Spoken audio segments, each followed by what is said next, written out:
তেল মিলিয়ে থাকবে, এই কথা মেয়র জিতেন্দ্র কুমার তিওয়ারি বলতে পেরেছিলেন।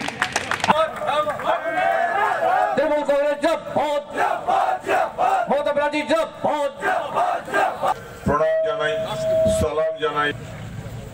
আজ প্রথম নির্বাচনী সভাতেই আমরা একটা চমক দিলাম। সেই চমকটা হলো গতবার, আর এবারে আমরা দায়িত্ব নিয়ে বলে যাই যে বাবুল বাবু এবং গৌরাঙ্গ বাবু দুই দিন এক নম্বর পরিষেবা নিয়ে যিনি বাংলার মানুষের কাছে বারে বারে প্রমাণ করেছেন তার দায়বদ্ধতা, আমাদের দায়বদ্ধতা সিয়ারসোলের মানুষের কাছে। বাপের বেটা যদি হও তাহলে সিপিএম করলে তোমার ভোটটা ভাই লাল ঝান্ডাকে দাও। তো তুমি যদি বাপের বেটা হও তাহলে কাস্তা হাতুড়ি তারা চিহ্নে ভোট দাও।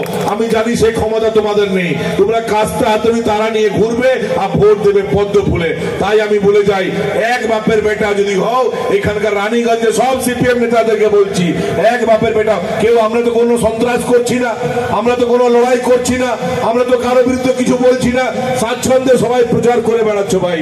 কিন্তু বাপের বেটা যদি হও, সত্যি সত্যি যদি সিপিএম এর ঘরানা ছেলে হও, তাহলে কাস্তা হাতুড়ি তারা চিহ্নে ভোট দিয়ে দেখাও। আমরা চ্যালেঞ্জ নিয়েছি, রানীগঞ্জে চ্যালেঞ্জ নিয়েছি। और खबरों के लिए सब्सक्राइब कीजिए एनएम न्यूज, बेल आइकन दबाकर रहिए सबसे आगे।